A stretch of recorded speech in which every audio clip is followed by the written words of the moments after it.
तो फाइनली एक लंबे इंतजार के बाद रणवीर सिंह की मच अवेटेड फिल्म धुरंधर आ ही गई।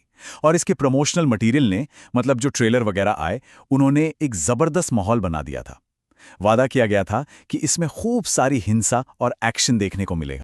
लेकिन सबसे बड़ा सवाल यही उठता है, क्या ये फिल्म वाकई उतनी ही खूनी, उतनी ही हिंसक और क्रूर है जितना इससे प्रमोट किया गया था?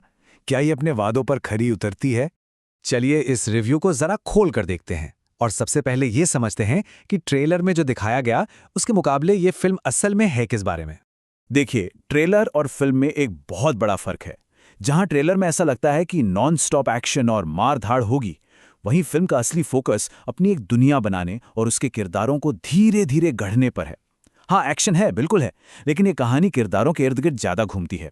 तो चलिए अब फिल्म की सेटिंग पर चलते हैं। ये हमें ले जाती है कराची की अपराध से भरी दुनिया में, जहां ये पूरी कहानी सेट की गई है। फिल्म की दुनिया है पाकिस्तान के कराची का एक इलाका, लॉरी टाउन। और ये कोई ऐसी वैसी जगह नहीं है। यहाँ गैंग्स हैं, माफिया का राज है, हिंसा और किडनैपिंग तो जैसे रोज की बात है। मतलब यहाँ पूरी तरह से गुंडा राज चलता है। और कहते हैं कि जिसने इस इलाके पर कब्जा कर लिया, समझो उसने पूरे पाकिस्तान में अपनी धाक जमा ली। और ये लाइन यहाँ पर एकदम गुंडा राज चल रहा है इस दुनिया की सच्चाई को बिल्कुल साफ कर देती है।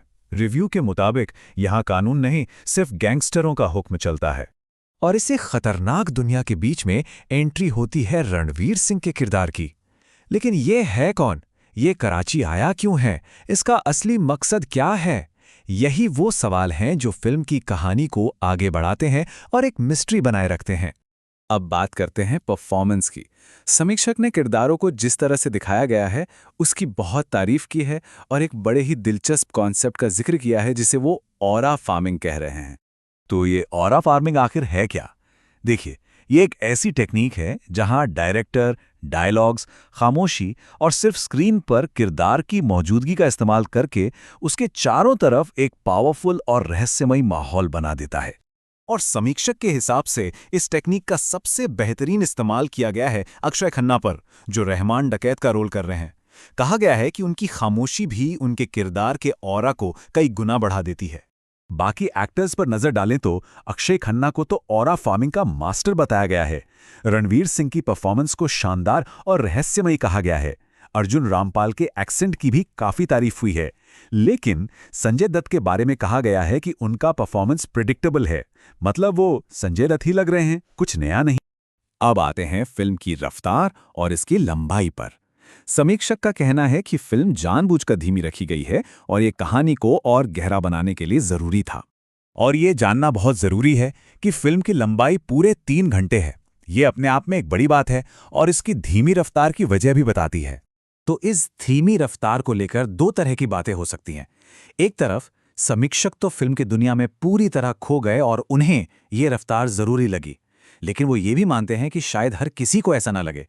कुछ लोगों को इसका पहला हाफ बहुत स्लो लग सकता है और शायद वो कंफ्यूज भी हो जाएं कि कहानी जा किधर रही है। और ये तुलना शायद सबसे जरूरी है। समीक्षक ने साफ कहा है कि ये फिल्म इंडिया पाकिस्तान के मुद्दे पर नहीं है। ये गैंग्स ऑफ वासेपुर की तरह है, जो गैंग्स की अंदरूनी पॉलिटिक्स, किरदारों के आपसी रिश्ते और फैमिली ड्रामा पर ज्यादा फोकस करती है। तो इन सब बातों के बाद आखिर में सवाल यही आता है कि ये फिल्म बनी किसके लिए? और रिव्यू में ये साफ चेतावनी दी गई है कि ये फिल्म हर किसी के लिए, यानी कि आम दर्शकों के लिए नहीं है। तो फिल्म देखने जाने से पहले इन बातों पर ध्यान देना जरूरी है। फिल्म में गाली गलोच बहुत ज्यादा है, हिंसा बहुत ही क्रूर और खूनी है। इसका टॉपिक गैंग वॉर है, देशभक्ति नहीं। और यह फिल्म परिवार के साथ देखने लायक बिल्कुल भी नहीं है। तो सबसे जरूरी बात यह है कि अगर कोई देशभक्ति की कहानी देखने की उम्मीद से जा रहा है तो वो गलत फिल्म देखने जा रहा होगा। ये फिल्म पाकिस्तान के अंडरवर्ल्ड की अपनी लड़ाइयों के बारे में है। इन सारी चेतावनियों के बावजूद समीक्षक का फैसला क्या है? उन्हें यह फिल्म बहुत ज्यादा पसंद आई।